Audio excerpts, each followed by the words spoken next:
नमस्कार, आदाब। मैं हूं आपके साथ निखत अली। एक कहावत तो सुनी ही होगी आपने, चोर की दाढ़ी में तिनका। अब इस खबर से समझिए दाढ़ी वाला चोर कौन है जो आपको सनातन के नाम पर लूटता ही चला जा रहा है, चाहे उसके लिए आपकी सेहत ही दांव पर क्यों न लगानी पड़े। और अगर पकड़े जाओ तो कोर्ट में माफी मांगते फिरो। अब सुनिए दोस्तों, अगर आपके घर में पतंजलि गाय घी का इस्तेमाल होता है तो उसे फौरन फेंक दीजिए। ऐसा हम नहीं कह रहे हैं, ऐसा सरकार कह रही है, कोर्ट कह रही है कि ये घी नकली है, घटिया क्वालिटी का है, और अगर आप इसे खाते रहे तो डॉक्टर्स की माने तो ये आपके हार्ट और लीवर को खराब कर सकता है। मोदी जी को राष्ट्र ऋषि कहने वाले योग ऋषि रामदेव हिंदुत्व के नाम पर देश की जनता को उल्लू ही बनाते आए हैं, और इस बार शुद्ध देसी गाय का घी बोलकर उसमें सिंथेटिक मिलाकर आपको बेवकूफ बनाया जा रहा था। और ऐसे ही बेवकूफ बना बना कर हजारों करोड़ का टर्नओवर हर साल छापा जाता है। 2011 में काले धन के लिए आंदोलन करने वाले इस बाबा रामदेव का टर्नओवर पहले आप सुन लीजिए। साल 2008 में 60 करोड़ का था, 2010 में 1000 करोड़, 2015 में 2000 करोड़ और साल 2024 में तो 9000 करोड़ से ज्यादा का पैसा रामदेव ने अपनी कंपनी में छापा। और ये हजारों करोड़ कैसे छापा जा रहा है? करोड़ों देशवासियों को बेवकूफ बनाकर, कभी नकली दवाई बेचकर, कभी नकली मिठाई बेचकर, कभी नकली घी बेचकर, तो कभी सनातन के नाम पर हिंदू मुसलमान का नाम लेकर, और पकड़े जाने पर माफी और कुछ लाख का जुर्माना, जो हजारों करोड़ के सामने तो कुछ भी नहीं।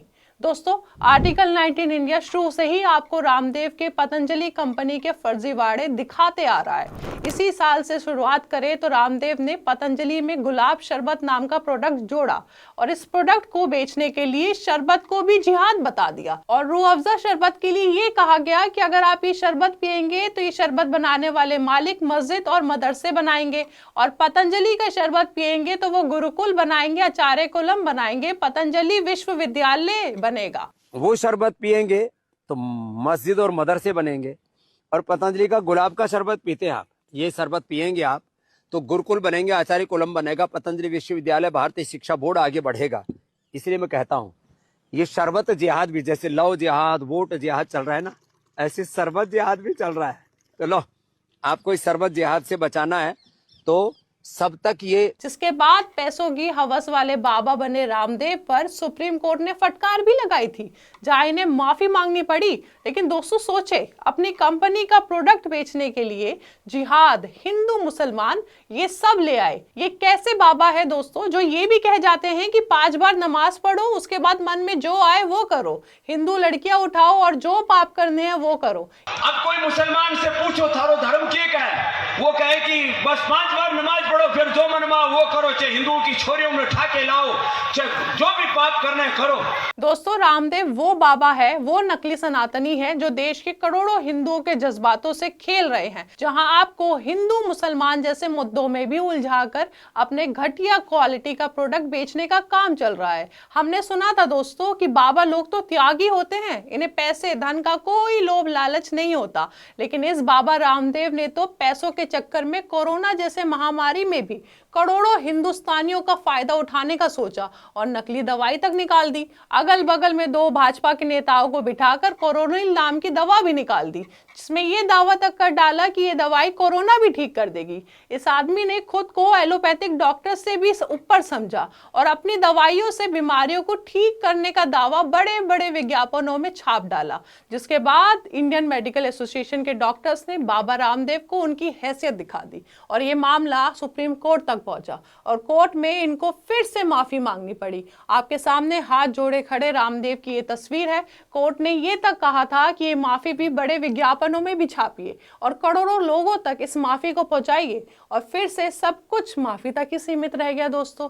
और भगवा चोला ओढ़कर रामदेव बाबा ने आपको बेवकूफ बनाने का काम चालू रखा।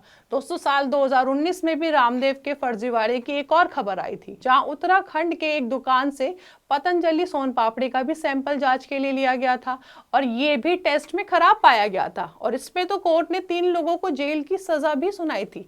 लेकिन क्या ये बाबा रुक गया? अब शुद्ध देसी गाय घी का दावा किया गया, लेकिन जब उत्तराखंड के पिथौरागढ़ में पतंजलि के घी का सैंपल लिया गया था, जिसकी जांच एक बार नहीं बल्कि 2 बार कराई गई, और दोनों ही जांच में गाय घी के सैंपल टेस्ट में खराब पाए गए और कहा गया कि ये घी खाने लायक नहीं है। लेकिन ये सब बताने में प्रशासन और अधिकारियों ने भी 5 साल का वक्त लगा दिया, जिसने रामदेव के साथ साथ प्रशासन और सिस्टम पर भी सवाल खड़े किए हैं। इस सैंपल टेस्ट के जांच में पूरे 5 साल लग गए। अगर साल 2020 में ही लोगों के सामने पतंजलि गाय घी के नकली होने की बात सामने आ जाती तो लोग तब से ही इसको खाना छोड़ देते। लेकिन इसका फैसला 5 साल बाद आया तो प्रशासन और सरकार की भी यहाँ जवाबदेही बनती है।